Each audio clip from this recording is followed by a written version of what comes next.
오늘 말씀의 제목은 계산 잘하고 있습니까? 라고 하는 제목으로 같이 여러분과 은혜를 나누고자 합니다.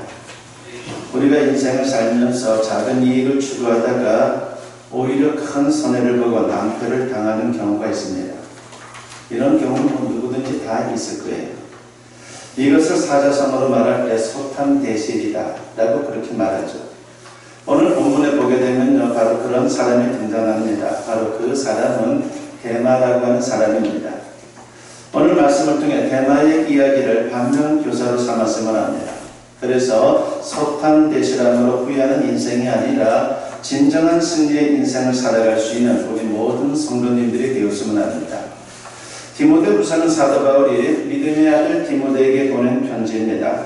기록한 연대는 AD 67년경쯤으로 추정이 되는데 바울이 순교하기 직전입니다. 죽음을 얼마 안 남겨둔 상황에 있는 그런 상태에서 편지를 보낸 것이죠. 그리고 기록한 장소는 로마에 있는 감옥입니다.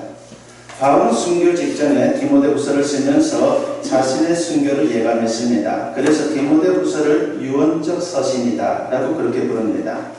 바울은 죽음에 직면했지만 아주 담담한 모습으로 서신을 기록합니다. 그런데 바울이 이런 지경에 처하자 주변에 있는 인물들에게 다양한 반응이 나타나기 시작합니다. 끝까지 바울 곁에서 협력하는 동역자들이 있었는가 하면 반대로 바울 곁을 떠나는 사람들이 생기기 시작합니다. 그 중에 한 사람이 바로 오늘 본문에 나와 있는 대마입니다.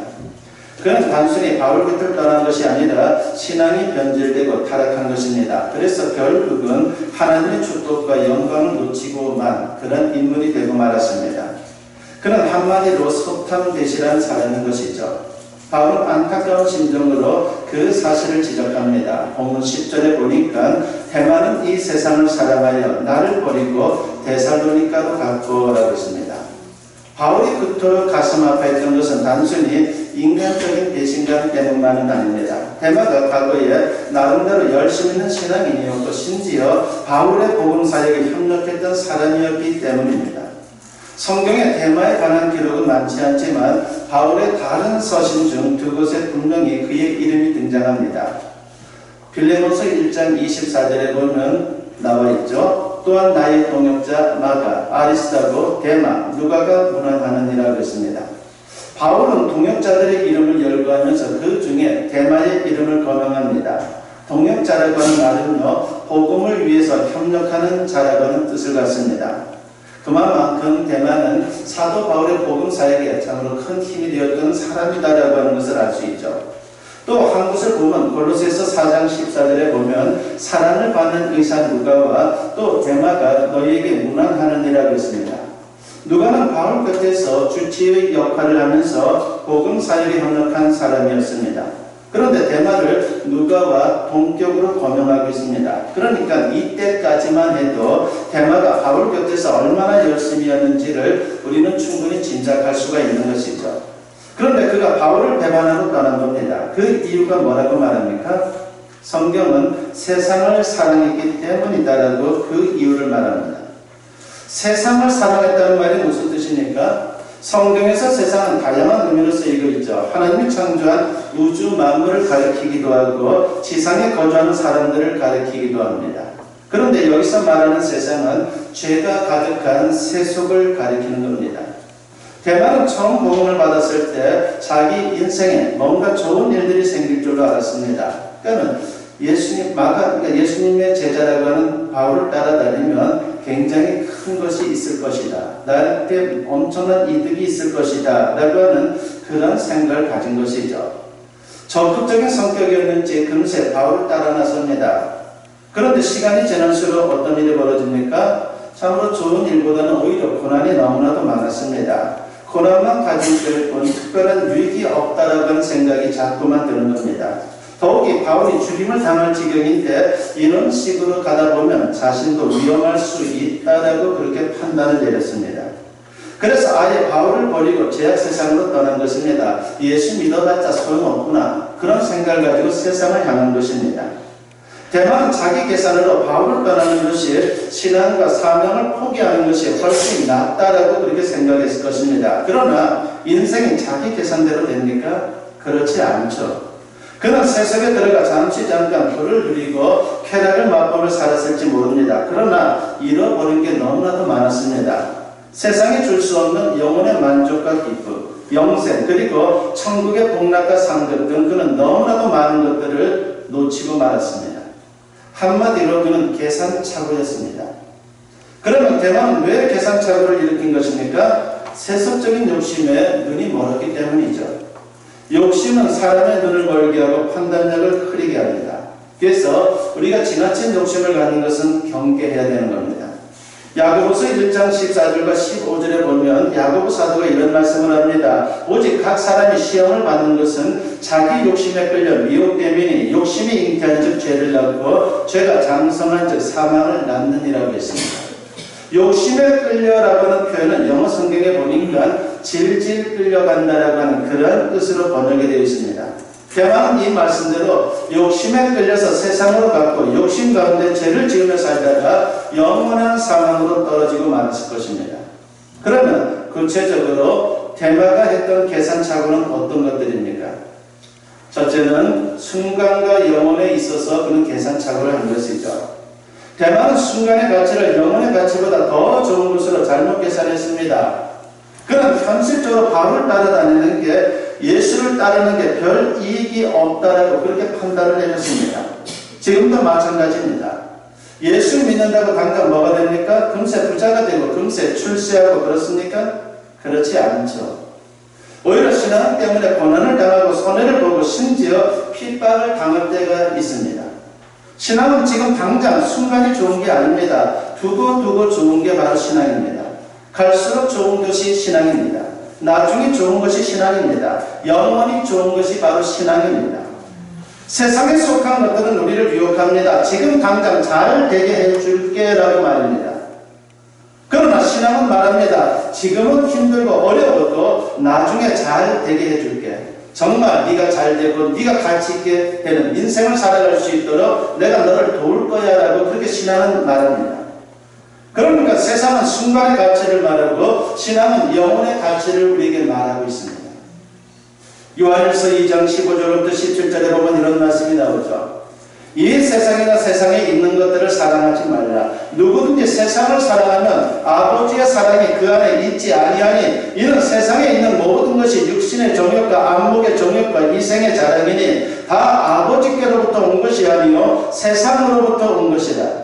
이 세상도 그 정욕도 지나가되 오직 하나님의 뜻을 행하는 자는 영원히 거하느니라고 했습니다. 세상에 속한 것들은 당장 육신의 정욕을 만족시켜 줍니다. 즉 육신의 욕망을 채워주고 육신을 즐겁게 해줍니다. 세상은 또 안목의 정욕을 만족시켜 줍니다. 눈에 보이는 다른 것을 제공하고 눈을 즐겁게 해주죠. 세상은 또 이생의 자랑을 제공합니다. 사람들 앞에 과시하고 자랑할 수 있게 해줍니다. 대만은 바로 이런 것들을 추구한 것입니다. 그러나 이런 것들은 잠깐 있다가 사라지는 것이죠. 계속 지속되는 게 아닙니다. 그렇다면 영원히 만족할 수 있는 것은 무엇입니까? 하나님을 의지하며 그분의 뜻을 행하는 신앙입니다. 신앙을 지킬 때 영원히 후회가 없고 진정한 승리를 맛볼 수 있는 인생을 살아갈 수 있는 거예요. 바울을 보십시오. 그는 비록 고난을 당하고 순교까지 했지만은 두고 만족하고 자랑스러운 인생을 살았습니다. 오늘날 역사는 그의 선택이 옳았다라고 평가를 내립니다. 성경에 보면 순간의 가치 때문에 영혼을 놓친 사람들의 이야기가 몇 군데 등장하죠. 그 중에 에서가 있습니다. 에서는 여러분들 알듯이 야곱의 쌍둥이 형이고 이삭의 장자입니다. 이스라엘에 있어서 장자의 축복은 다른 형제들에 비해서 갑절이나 됩니다. 그런데 이것은 재산의 가치 이상으로 영적으로 영원한 축복을 갑절로 누리는 것을 말하는 거예요. 그러니까 영적으로 충만하게 더 많은 것을 누리는 인생을 산다라고 하는 것, 그것이 장자에게 주어지는 축복입니다. 그런데 안타깝게도 에서는 이런 사실을 몰랐습니다. 순간적인 육신의 욕망 때문에 영원한 가치를 결국은 포기하게 되죠. 하루는 에서가 사냥을 마치고 돌아왔는데 동생 야곱이 팥죽을 쓰고 있습니다. 시장한 차에 한 그릇 달라고 요구하자 야곱이 장자권하고 바꾸자고 제안을 합니다. 그러니까 야곱은 장자권이 대단하다는 것을 알고 있는 것이죠. 그때 에서가 뭐라고 답합니까? 창세기 25장 32절에 보면 에서가 이르되 내가 죽게 되었으니 이 장자의 명분이 내게 무엇이 유익하리요? 라고 그렇게 답합니다. 당장 배고파 죽게 되었는데 장자권이고 뭐가 상관없다는 겁니다. 얼마나 어리석은 말입니까? 나중에 후회하고 눈물 흘려도 소용이 없었습니다. 지혜로운 사람은 계산을 잘합니다. 에서는 대마처럼 계산착오를 일으켰습니다. 반면에 바울은 계산을 잘했습니다. 로마서 8장 18절에 보면 생각하건대 현재의 고난은 장차 우리에게 나타날 영광과 비교할 수 없도다라고 했습니다. 여기서 생각한다는 말은요, 영어 성경에 보니까 계산하다라고 하는 단어로 되어 있습니다. 바울은 신앙을 지키며 사는 게 당장은 고난이지만 장차 하나님이 주실 축복과 영광은 엄청나게 크다는 것을 말하고 있는 겁니다. 나는 그걸 추구하겠다는 거죠.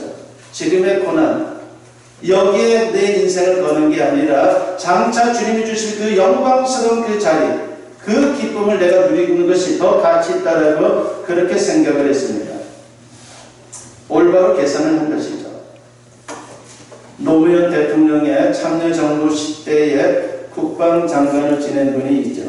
바로 그분이 여러분들도 아는 분입니다. 바로 김장수 장관입니다.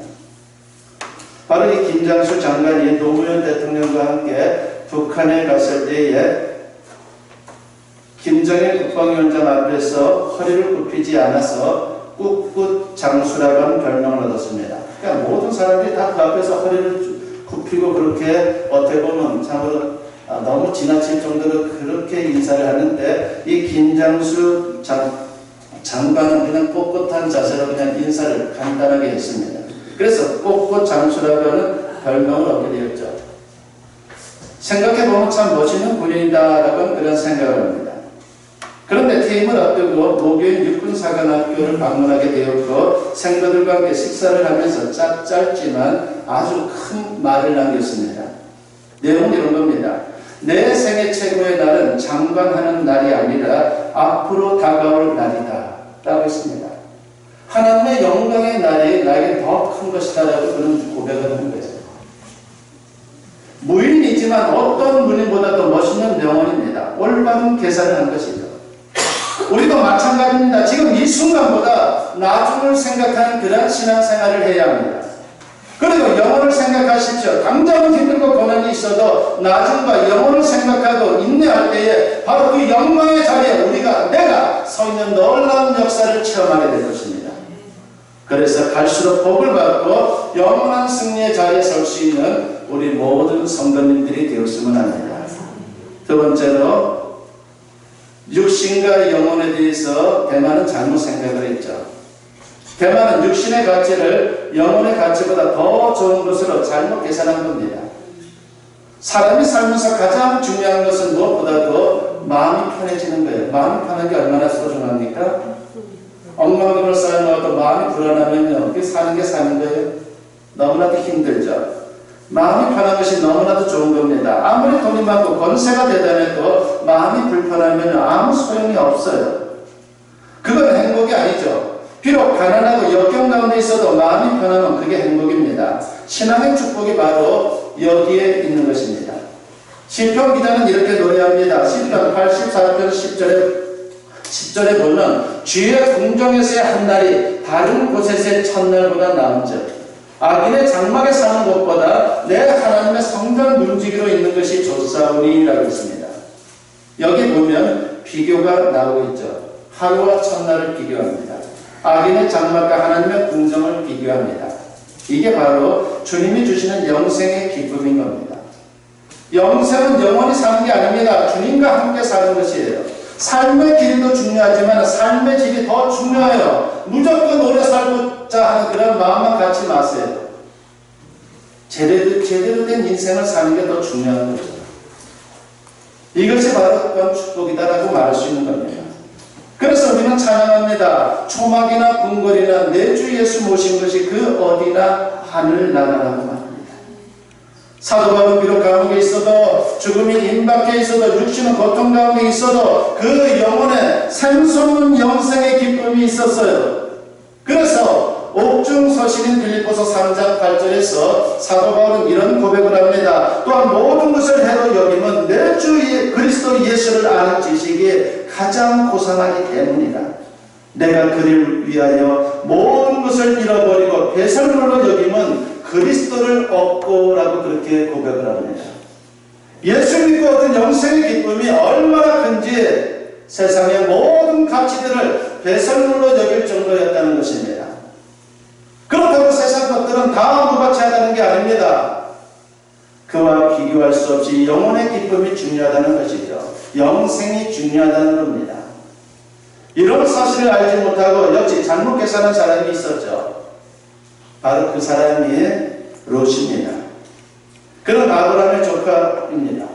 조실 부모하고 삼촌과 함께 살았는데 장성하면서 아브라함이 이렇게 저렇게 많이 도우는 가운데 그도 재산이 많아졌습니다. 그 후에 아브라함을 배반하고 멀리 소돔으로 떠나게 됩니다.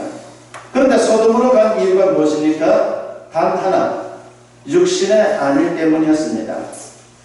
거기 가면 돈도 많이 벌고 육신의 향락도 있고, 그런데 소돔에는 그가 고려하지 못한 문제가 있었습니다. 그건 바로 영적인 문제였어요. 창세기 13장 13절에 보면 뭐라 그럽니까? 소돔 사람은 여호와 앞에 악하며 큰 죄인이었더라고 했습니다. 살기는 잘 사는데 죄악의 도성이었어요. 그거를 아주 간과한 것이죠. 어느 정도인가 하면 하나님이 가장 싫어하는 동성애가 성행한 곳이에요. 그러니까 동성애가 일반화되어 있었어요. 그래서 동성애를 말할 때 소돔이라고 그렇게 표현하죠, 영어로. 소돔이가 바로 소돔에서 나온 단어예요. 그만큼 소돔은 동성애가 성행했던 그런 타락한 도시였습니다. 롯은 소돔에 살면 좋을 것이다라고 생각했습니다. 돈도 모으고 출세도 하고 인생을 즐기고. 그런데 웬걸 육신은 편한데 마음이 편치 않는 거예요. 늘 영혼에 불안과 고통이 있는 겁니다. 너무나도 힘들었어요. 그걸 우리가 어떻게 알 수 있습니까?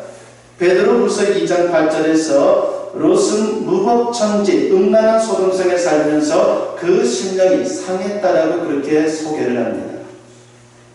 이건 행복이 아니죠. 아프리카 선교사 가운데 여러분들 리빙스턴이라고 하는 분을 많이 들어봤을 겁니다. 그는 1813년에 스코틀랜드의 가난한 집에서 태어났습니다. 그러다 보니까 10살 때 공부를 중단할 수밖에 없었고 그 어린 나이에 노동을 해야만 했습니다. 10살짜리가 말입니다. 그런데 17살 때 하나님의 강력한 소명을 받고 이제 힘들지만은 의학과 신학을 공부하면서 중국 선교에 관심을 갖게 되었습니다. 그러다가 아프리카 선교사였던 모펫이라고 하는 분이 있었는데 이 모펫 선교사를 만나고 난 후에 그의 딸과 결혼하면서 1840년에 아프리카 선교를 시작하게 됩니다. 그렇게 지내기를 30년. 그 참으로 힘든 환경 속에서 30년 동안 선교사를 일을 하다 보니까 몸이 너무나도 쇠약해졌어요. 그런데 그 몸이 쇠약해졌다는 소식이 영국에 들리기 시작합니다. 무엇보다도 영국 왕실과 그의 친구들에게 들린 거예요. 그러자 영국 왕실과 그의 친구들은 그의 은퇴를 종용합니다. 그러다 그는 아예 숨어버렸어요. 자기를 억지로라도 잡아가지고 영국으로 데려갈까봐 아주 깊은 밀림 속으로, 더 깊은 밀림 속으로 숨어버렸습니다.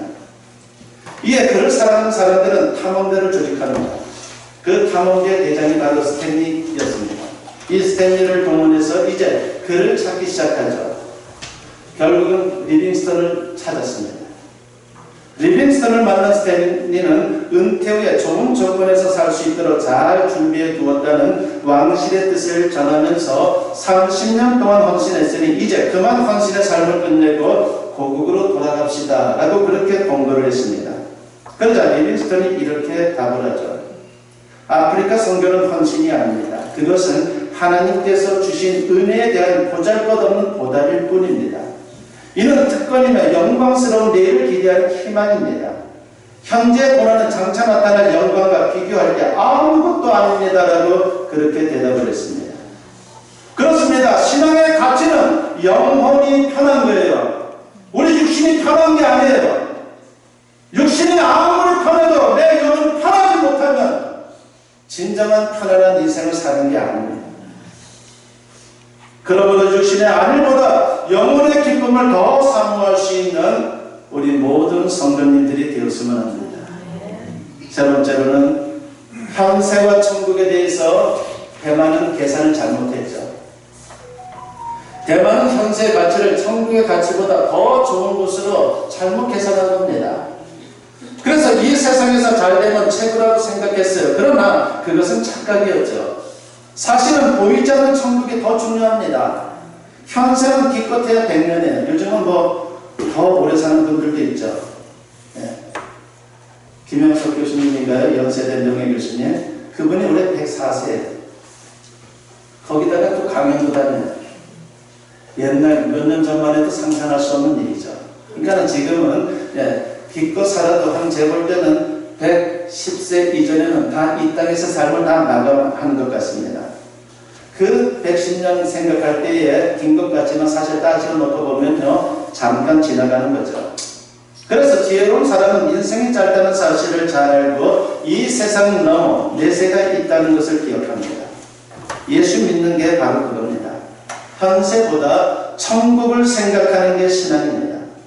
고린도후서 4장 17절과 18절에서 사도 바울은 무슨 말씀을 합니까? 우리가 잠시 받는 환난에 경험한 것이 지극히 크고 영원한 영광에 중한 것을 우리에게 이루게 함이니 우리가 주목하는 것은 보이는 것이 아니요 보이지 않는 것이니 보이는 것은 잠깐이요 보이지 않는 것은 영원함이라고 했습니다. 천국은 보이지 않지만 그건 진짜 영원하다는 거죠. 옛날에 제가 읽었던 책 중에 서울대 교수님인 이민우 교수님의 책을 읽은 적이 있는데 그분이 이런 말을 했어요. 보이는 것이 아니라 보이지 않는 것이 영원한 것이다. 가치 있다. 라고 하는 것을 그분이 그 책에다 썼더라고요. 그러니까 근데 우리는 그걸 잊고 살 때가 얼마나 많습니까? 눈에 보이는 것을 우리의 마음이 빼앗기고 그러다 보니까는 참으로 실패할 때가 너무나도 많죠. 보이지 않지만 실제로 천국을 바라볼 수 있으면요, 오늘의 고난도 참을 수 있는 거예요. 인생을 바르게 살 수 있는 겁니다. 그런데 이 세상에 너무 집착하면요, 절대로 천국이 보이지 않아요. 이게 문제예요. 얼마나 불행한 일입니까? 밤에 휘황찬란한 네온사인과 등불을 보면요, 하늘의 별이 제대로 보이지 않습니다. 그래서 큰 도시 같은 데 가서 하늘을 바라보는 것하고 시골에 가서 하늘을 바라보는 것하고 차이가 많이 나죠. 한쪽은 도시에서 바라보는 것은 뚜렷하지 못합니다. 그러나 참으로 시골에서 바라보면 얼마나 뚜렷한지 몰라요. 차이가 많이 납니다. 사실 어느 게 더 찬란합니까? 하늘의 별이 더 찬란한 거예요. 이 큰 도시의 휘황찬란한 네온사인이 찬란한 게 아니라 사실 하늘의 별이 더 찬란합니다. 네온사인과 등불을 꺼야 하늘의 별이 보이는 것처럼 세상에 대한 집착을 버려야지만이 천국이 제대로 보이기 시작합니다. 바울은 세상에 대한 집착을 버리고 천국을 바라본 사람이었습니다. 그러게 죽음도 두려워하지 않았고 당당할 수 있었어요. 얼마나 대단한 축복이에요. 죽음을 두려워하지 않는 거예요. 사도 바울이 얘기하는 게 있죠. 나는 차라리 죽는 게 더 낫다. 죽음은 하나님 나라 가서 주님과 함께 하는데 나는 그걸 더 원한다라고 말할 정도였어요. 그러나 이 땅에서 아직도 사명이 있기 때문에 지금 살고 있다라고 그렇게 말합니다. 그런 죽음을 두려워하지 않았습니다. 디모데후서 4장 7절과 8절에 보면 나는 선한 싸움을 싸우고 나의 달려갈 길을 마치고 믿음을 지켰으니 이제부로는 나를 위하여 의의 멸관이 예비되었으므로 주 곧 의로우신 재판장이 그 날에 내게 주실 것이며 내게만 아니라 주의 나타나심을 사모하는 모든 자에게도니라 했습니다. 천국이 있고 영생이 있고 하늘의 영광과 상급이 있고 이것을 아는 게 바로 신앙입니다. 그 신앙으로 바울은 승리의 인생을 살았던 겁니다. 대만은 계산착오로 바울과 함께 누릴 수 있었던 이 영광을 놓치고 말았습니다. 이제 말씀을 정리하고자 합니다. 대만은 인생을 잘못 계산했습니다. 그래서 소탕 대신했습니다. 여러분 인생은 어떻게 살고 있습니까? 혹시 영혼보다 순간의 가치에, 영혼보다 육신의 가치에, 천국보다 현세의 가치에 몰두하고 있지는 않습니까? 그렇다면 죄송하지만 소탕 대신의 인생이 될 수밖에 없어요. 짐 엘리어트라는 선교사님 많이 들어봤죠? 남미의 살인 종족인 아우카족 선교사로 갔다가 그곳에서 순교한 분입니다. 젊은 나이에 말입니다. 그분이 이런 말을 하겠습니다. 영원한 것을 얻기 위해 영원하지 못한 것을 버리는 자는 결코 바보가 아니다라고 말입니다. 짧은 인생이었지만 그는 진정 바보가 아니라 가치 있는 인생을 살았어요. 아무쪼록 대마처럼 소탕 대신의 인생이 아니라 바울처럼 영원히 후회